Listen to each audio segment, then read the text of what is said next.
Beralih kita ke bab 33, masih dalam kisah Jangan Salahkan Aku Selingkuh, buah karya Renita April, akan segera kita dengarkan bersama-sama. Mari Audiotune lovers, let's listen to it together. Enjoy listening. Anna memasukkan semua barang-barangnya ke dalam koper. Dia ingin pindah dari rumah Dimas. Anna sudah tidak ingin tinggal di rumah pemberian suaminya. Baju-baju semua sudah dimasukkan, barang-barang berharga miliknya juga sudah disimpan di dalam koper. Anna hanya meninggalkan hadiah-hadiah yang Dimas berikan untuknya. Anna menatap sekali lagi kamar tidurnya bersama Dimas. Dia teringat saat-saat mereka bahagia. Dimas pria yang telah meluluhkan hatinya. Tapi Dimas juga yang sudah membuatnya terluka. Anna menatap foto album pernikahan mereka, pernikahan yang tanpa dihadiri oleh kedua orang tua Anna. Namun Anna bahagia karena memiliki Dimas di sampingnya. Dimas, andai kamu bisa bersikap adil padaku, lirih Anna. Anna menghapus air mata di pipinya, dia menyeret koper dan tas besar. Anna keluar kamar lalu menuruni anak tangga. Maya juga sudah keluar dari rumah Anna dan kembali ke rumah Reyhan. Dimas sampai di rumah Anna, dia keluar dari dalam mobil dan masuk ke dalam rumah. Dimas tertegun melihat Anna dengan koper dan tas besar di tangannya. "Anna, kamu mau kemana?" tanya Dimas. "Aku akan pindah dari sini. Kita sudah dalam proses perceraian. Aku juga sudah menyewa pengacara untuk mengurus segalanya. Aku tidak akan meminta rumah ini serta harta milikmu," tutur Anna. Anna melihat wajah Dimas yang terluka. Dia ke dapur mengambil kotak obat. Anna juga mengambil air minum serta makanan untuk Dimas. Mungkin ini yang terakhir bagi Anna untuk melayani Dimas. "Ini makanan dan minuman untukmu. Obati dulu luka di wajahmu," ucap Anna. Anna meletakkan itu semua di meja ruang TV. Dia lalu hendak melangkah, tapi Dimas mencekal tangannya. Dimas menatap wajah istri yang dicintainya itu. "Apa hubungan kita tidak bisa diperbaiki?" tanya Dimas dengan suara lirih. Anna menggeleng. "Tanyakan pada hatimu, Dimas. Apa masih ada cinta untukku? Apa masih ada namaku di dalam hatimu? An, kamu tahu aku sangat mencintai kamu.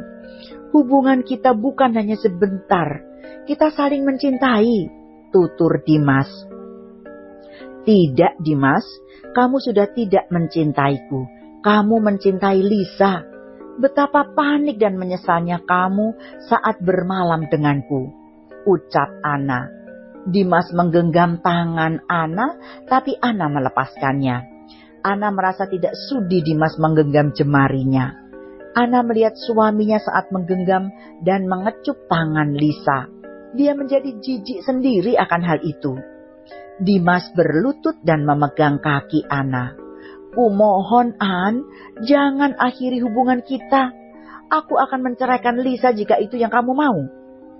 Anna mundur ke belakang. "Sungguh egois kamu ya, Dimas. Kamu ingin menceraikan Lisa, setelah itu kamu mau menikah lagi. Lalu kamu menyakitiku lagi. Itu yang kamu mau kan?" Anna berkata dengan nada tinggi. Dimas menggeleng. "Tidak, An, aku janji. Aku tidak akan mengulangi kesalahan yang sama." Anna mendengus. "Selama pikiranmu hanya tentang anak, kamu tidak akan pernah berubah. Maaf, niatku sudah bulat. Aku ingin berpisah." Anna meraih koper dan tasnya. Dia melangkah keluar. Dimas tidak tinggal diam, dia mengejar Anna. "An, jangan pergi, kumohon." Anna memasukkan koper serta tasnya ke dalam bagasi mobil. Dia lalu beralih membuka pintu mobil. Anna tidak menghiraukan suara Dimas yang memohon padanya. Ana menyalakan mesin mobil dan menjalankannya keluar dari halaman rumah. Dimas tidak diam begitu saja, dia masuk ke dalam mobil dan segera menyusul Ana. Dimas terus mengikuti mobil Ana. Mobil Ana berhenti di butik miliknya. Untuk sementara waktu, Ana akan tinggal di ruko butiknya. Ana keluar dari dalam mobil, begitu juga dengan Dimas. Dia memarkirkan mobilnya secara sembarangan. Dimas mencegah Ana untuk masuk ke dalam butik. "An, jangan seperti ini, aku mohon, kita perbaiki hubungan kita lagi," lirih Dimas. "Apalagi yang ingin diperbaiki? Semua sudah jelas, hubungan kita sudah berakhir," tegas Ana. "An, aku akan bunuh diri jika kamu tidak kembali padaku. Aku akan lakukan apapun agar kamu tetap bersamaku," ucap Dimas. "Silahkan, itu lebih bagus. Bunuh dirilah saja. Jadi aku tidak usah capek untuk mengurus perceraian," ucap Ana. Ana melangkah masuk ke dalam butik. Dia tidak peduli semua perkataan Dimas. Menurut Ana, suaminya itu hanya menggertak saja. Dimas menuju jalan raya, banyak kendaraan yang berlalu lalang. Dimas melihat mobil putih melaju dengan kecepatan tinggi. Dimas berlari dan menabrakkan dirinya. Bruk! Dimas terlempar ke tepi jalan bersama seorang pria. Kepala Dimas terbentur pembatas jalan. Darah segar mengalir keluar. Dimas meringis kesakitan. Tangannya terluka, tercium aspal. "Kamu sengaja kan?" tanya Rehan dengan nada tinggi. "Kenapa kamu menyelamatkan aku, tanya Dimas dengan suara yang tidak kalah tinggi. "Aku tidak akan membiarkan kamu menjerat Ana," ucap Rehan. Rehan melirik Diki. "Dik, bawa Dimas ke rumah sakit." "Baik," ucap Diki. Rehan dan Diki memang ada di sana. Rey ingin mengunjungi Ana di butik. Tidak disangka Rey melihat pertengkaran Ana dan Dimas, lalu menyelamatkan Dimas yang bertindak bodoh. Rey melihat mobil putih melaju dan Dimas hendak menabrakkan dirinya. Tanpa peduli akan keselamatan sendiri, Rey menyelamatkan Dimas. Rey tidak ingin perceraian Ana menjadi tertunda karena Dimas. Diki membawa Dimas ke rumah sakit, sedangkan Rehan melangkah menuju butik kekasihnya. Rey langsung saja masuk ke butik dan menaiki anak tangga. Rey membuka pintu ruangan, terlihat Ana tengah melamun duduk di kursi sofa. Rey melangkah dan duduk di sampingnya. Rey memeluk tubuh Ana, dia juga memberi kecupan mesra di wajah Ana. "Rehan, jangan begini," ucap Ana. Rehan mengernyit. "Kenapa? Aku sudah biasa memeluk dan menciummu." "Aku ingin hubungan kita berakhir," ucap Ana. Rehan mendelik. "Maksudmu apa?" "Rey, untuk saat ini kita menjauh saja. Aku ingin menyendiri," ucap Ana. "Apa kamu tidak mencintaiku?"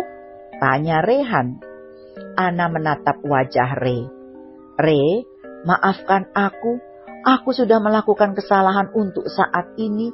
Biarkan aku sendiri." Rehan memegang kedua pundak Ana. "Katakan, An, apa kamu ingin balikan dengan Dimas?" Ana menggeleng. "Bukan begitu, Rey. Aku hanya tidak ingin kamu terjebak dalam masalahku. Please, kita akhiri dulu hubungan ini." "An, aku tidak peduli akan omongan orang. Aku hanya ingin di dekatmu. Selepas kalian bercerai, kita menikah," ucap Rey. Rey membawa tubuh Ana ke dalam dekapannya. Ana hanya ingin Rey menjauh dulu. Dia tidak ingin masalah perceraiannya menjadi rumit. Ana melepas pelukan Rehan. "Rey, kita menjauh dulu. Aku ini masih berstatus istri Dimas. Aku mohon menjauhlah dariku." Rehan menatap wajah sedih Ana. Diki juga mengatakan kalau dia harus putus dengan Ana. Ini agar dirinya tidak dicap perusak rumah tangga orang. "Baiklah, aku akan menjauh. Lirih Rehan. Ray keluar dari dalam ruangan Anna. Mungkin ini jalan yang terbaik. Setelah Anna resmi bercerai, maka Ray akan bisa kembali pada Anna. That's it. Dukung author dengan vote like dan juga komennya ya. Itu tadi Audiotune Lovers yang Renita April tunggu dari semua penggemarnya. I will be back very soon, so please wait for me, don't go anywhere. To be continued. Kalau kamu mau dengar audiobook lebih banyak dan gratis, segera download Audiotune.